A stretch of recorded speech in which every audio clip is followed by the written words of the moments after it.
The man sleeping in my bed breathes like a machine. Perfect rhythm. Inhale for exactly 4 seconds. Exhale for exactly 4 seconds. No variation. No natural human irregularity.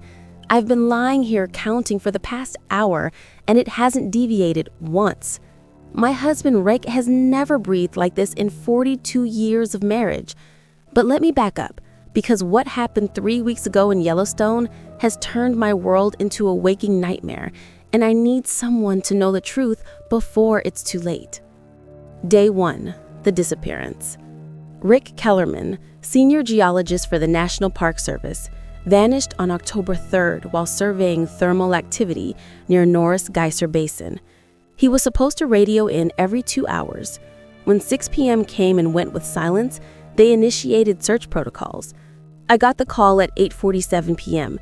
Chief Ranger Martinez's voice was calm but tense. "Mrs. Kellerman, Rick missed his evening check-in. We're sending teams out now." Rick knows those thermal fields better than anyone. He's mapped every geyser, every fumarole, every deadly hot spring in that basin. If anyone could survive out there, it would be him.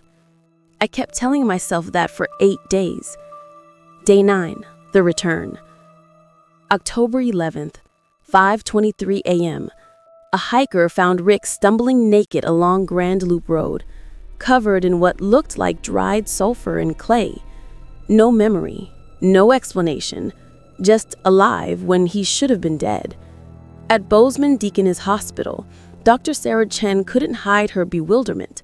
Rick's core temperature was 89 degrees Fahrenheit, fatal hyperthermia territory.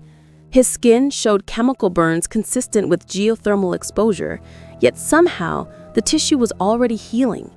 "I've never seen cellular regeneration like this," she whispered, studying his test results. "It's almost like his body is repairing itself at an accelerated rate." Rick sat on the examination table, smiling politely at everyone, thanking the nurses with mechanical courtesy. But his eyes moved differently. They tracked movement with predatory precision, like a hawk studying mice. When I hugged him, his skin felt wrong. Too smooth, too cold, like touching a snake.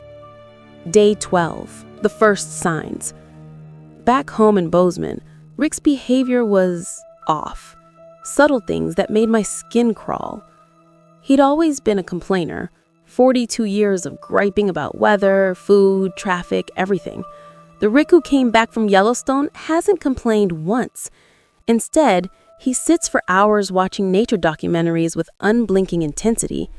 Yesterday, I found him studying a program about wolves. Not watching, studying. His head tilted at an unnatural angle, absorbing every detail about pack behavior, hunting patterns, how they mimic and deceive. When I asked what he was learning, he smiled that perfect, empty smile and said, "Just enjoying the show, Pat." He's never called me Pat. In 4 decades, it's always been Patricia or Patty. Day 15, the practicing. Last night, I caught him in the bathroom mirror moving his mouth silently while staring at his reflection. His jaw worked mechanically, lips forming words with no sound, like a broken marionette learning to speak. When I asked what he was doing, he said, "Just thinking about work stuff." But I know what I saw. He was practicing being human. I called our daughter Jessica in Portland, tried to explain my concerns without sounding insane. "Mom, he survived a traumatic experience. People change. Give him time." But Jessica doesn't know that Rick stood in our backyard for 3 hours last night, naked in near freezing temperatures, staring at the tree line. When I brought him a coat, his skin wasn't even cold. Human skin doesn't work that way. Day 18, the discovery. I found Rick's missing hiking clothes.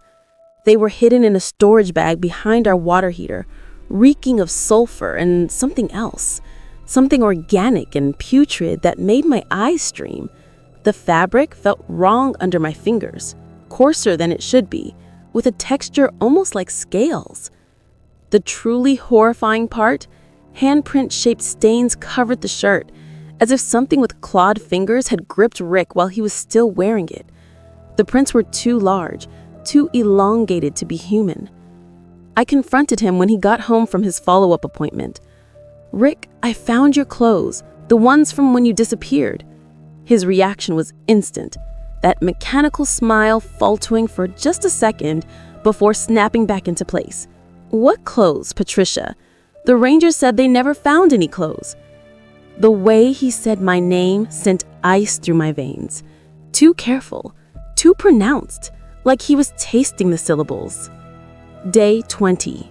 The sounds. 3:17 a.m. I woke to Rick sitting on the edge of our bed, his back to me. At first, I thought he was having a nightmare, but then I heard the sounds he was making. Clicks and hisses. Rhythmic, almost like language, but not human language. It reminded me of the sounds geysers make just before they erupt, that deep, primal rumbling from the earth's bowels. When I whispered his name, he immediately got silent and lay back down, but I felt his body beside me, too rigid, too still. No one falls asleep that fast after being startled. I pretended to sleep while my mind raced. Where had those sounds come from? What was he communicating with? And why did it sound like he was receiving instructions? Day 21. The call. This morning, Chief Ranger Martinez called with news that turned my blood to ice water. "Mrs. Kellerman, I have some difficult information. Our thermal imaging survey yesterday detected human remains in the Porcelain Basin thermal area. The dental records..." "I'm sorry, Patricia, it's Rick." My legs gave out. I sat heavily in our kitchen chair, staring at the thing that looked like my husband as it calmly ate breakfast at our table.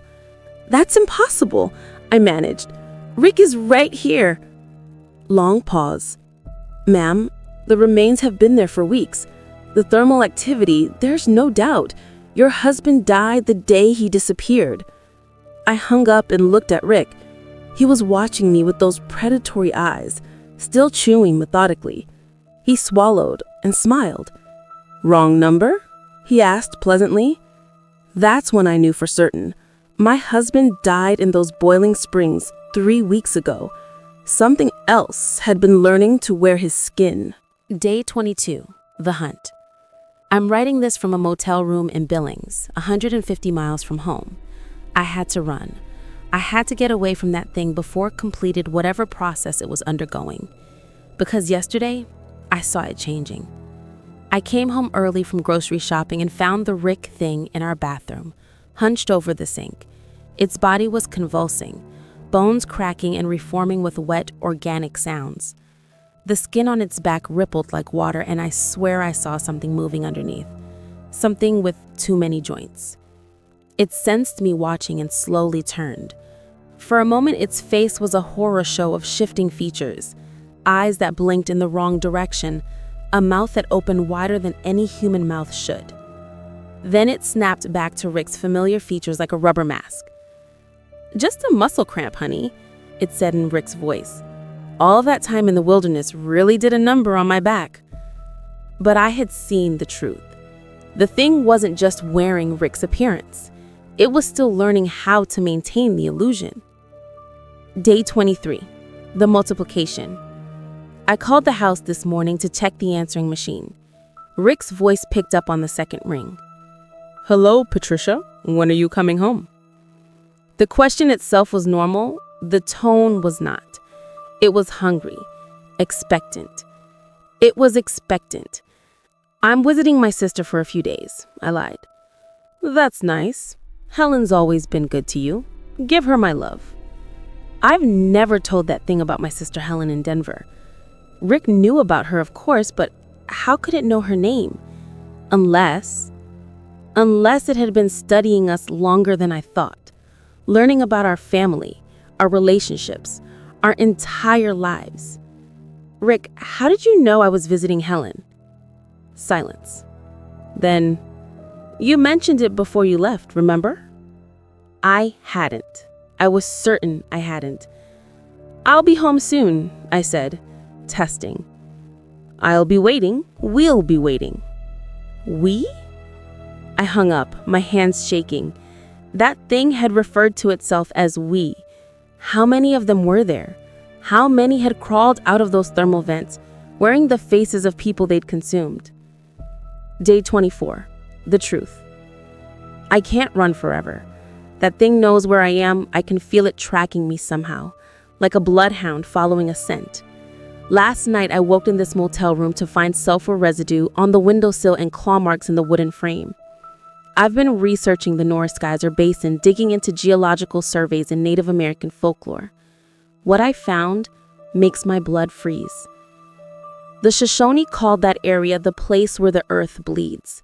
They believed certain thermal features were doorways, passages between our world and something else. According to their legends, things sometimes came through those doorways, wearing the skins of the dead. The geological surveys are even more disturbing. Norris Basin sits on top of a massive underground chamber filled with superheated water and gases. But recent seismic activity suggests something else. Hollow spaces, caverns.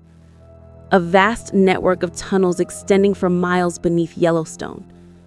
What if Rick didn't fall into a hot spring? What if he was taken down into those tunnels, to whatever lives in the thermal darkness beneath the park? What if these things have been doing this for centuries, replacing people one by one, learning to mimic human society from the inside? Day 25. The Reckoning. I'm driving back to Bozeman. I have to end this. In my purse, I have a bottle of concentrated sulfuric acid from a mining supply store. If these things came from the thermal vents, maybe extreme heat or acid will send them back. I also have Rick's service pistol from our bedroom safe. If the acid doesn't work, I'll use the gun. On it, on me. Whatever it takes to stop this nightmare. 2 hours ago, I called Jessica in Portland to say goodbye without saying goodbye. Told her I loved her, that she should be proud of the woman she had become, that her father loved her more than life itself. She got worried, wanted to fly out to be with me. I convinced her to wait, that I just needed time to grieve properly. I didn't tell her that her real father was already dead, that whatever she might see wearing his face in the coming days would be something else entirely. Day 26. The Revelation. I'm barricaded in our bedroom closet as I write this. The Rick thing is in the house, but it's not alone. When I arrived home an hour ago, I found evidence of multiple entities. Muddy footprints throughout the house, some Rick size, some smaller, some larger. All with the same unnatural, elongated toe marks. I heard voices in the kitchen. Rick's voice, but also others, familiar voices. Our neighbor Bob from across the street, Mrs. Henderson from down the block, Sarah Martinez, the mail carrier. All people who had gone missing over the past few months. All now speaking in that same mechanical, rehearsed tone. They were discussing territory, hunting grounds, how many more they needed to process before winter. That's when I understood the true scope of this horror. These things weren't just random creatures from the thermal vents. They were organized, methodical. They were colonizing our community one person at a time. I managed to slip upstairs without being detected, but I can hear them moving around below, searching, sniffing. One just called up the stairs in Rick's voice. "Patricia, I know you're home. Come down so we can talk." But underneath Rick's familiar tone, I can hear something else. That clicking, hissing language from before. It's coordinating with the others. Final entry. The hunt continues. They're trying to break down the closet door now. The wood is splintering.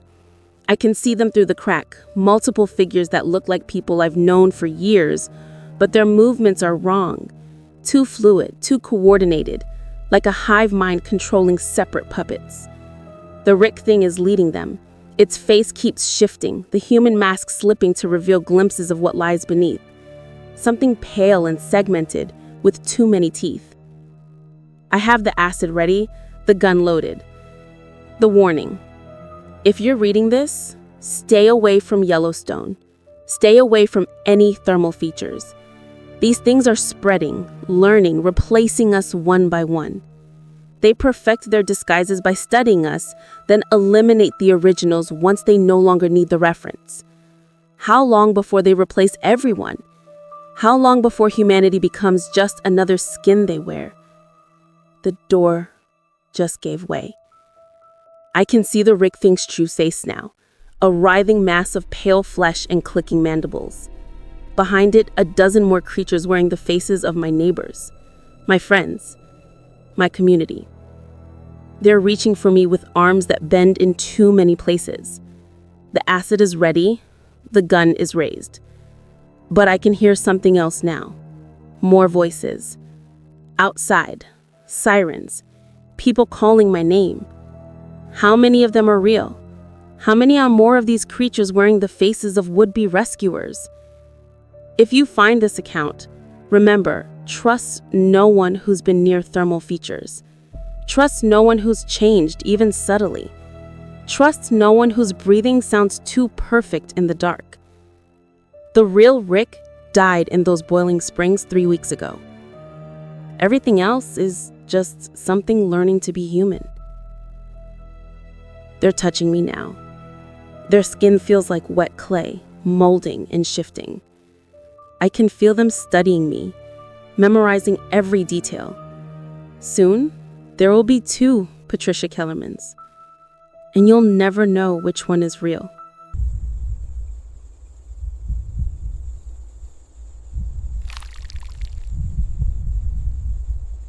Some memories claw their way back from the grave, no matter how deep you bury them. Growing up in Cedar Falls, Iowa, my grandmother Elena used to warn me about the old orchards that dotted the countryside. Never trust fruit that appears where it shouldn't, she'd whisper in her thick Romanian accent, crossing herself whenever we drove past abandoned farmsteads. I thought it was just another one of her old country superstitions, like hanging iron horseshoes above doorways or never walking backwards in cemeteries. I should have listened. The summer I turned 14, my family rented a cabin on Maple Creek Road for 2 weeks. It was 1997, and the suffocating heat had turned the cornfields into a shimmering maze of gold and green. My younger brother Marcus and I spent most of our time exploring the wooded trails that snaked behind our temporary home, hunting for salamanders and skipping stones across the murky creek. Marcus was 11 then, with sandy hair that stuck up in impossible cow legs, and a gap-toothed grin that could charm anyone. He had this obsession with collecting things: bottle caps, smooth river stones, pressed flowers, anything he could fit into the dozens of mason jars that lined his bedroom shelves back home. Mom called it his treasure hunting phase, though looking back, I think he was just trying to capture pieces of the world before they disappeared. On the morning it happened, we were racing our bikes down the dusty road when Marcus suddenly skidded to a stop. His sneakers scraped against the gravel as he pointed toward a cluster of ancient oak trees that formed a natural barrier between the road and the creek. "What's that doing there?" I followed his gaze and felt my stomach drop. Nestled against the largest oak was a weathered wooden stand, its paint peeling and boards warped from years of neglect. Hand-painted signs hung at crooked angles, advertising fresh peaches $2 and sweet corn 50 cents in faded red letters. Wicker baskets overflowing with impossibly perfect fruit lined the makeshift shelves. Peaches that glowed like sunset, apples that gleamed like polished rubies, pears with skin so smooth they looked carved from ivory. The stand hadn't been there the day before, I was certain of it. "Maybe someone set up early for the weekend market," I said, though my voice sounded hollow even to my own ears. The nearest farm was miles away, and the fruit looked too pristine, too uniform, like plastic replicas from a department store display. Marcus was already walking toward the stand, his collector's instincts overriding any sense of caution. The morning air was thick and still, but I swear I felt something cold brush against my neck as he approached those perfect baskets. "Don't!" The word caught in my throat. He turned back to me, confusion creasing his freckled features. "What don't?" I couldn't explain the dread that was pooling in my chest like ice water. Something about the stand felt wrong, predatory, the way it sat so perfectly positioned between the trees, as if it had grown there naturally, the way the fruit seemed to pulse with an inner light that hurt to look at directly. But Marcus was already reaching for a peach, his small fingers closing around its velvet surface.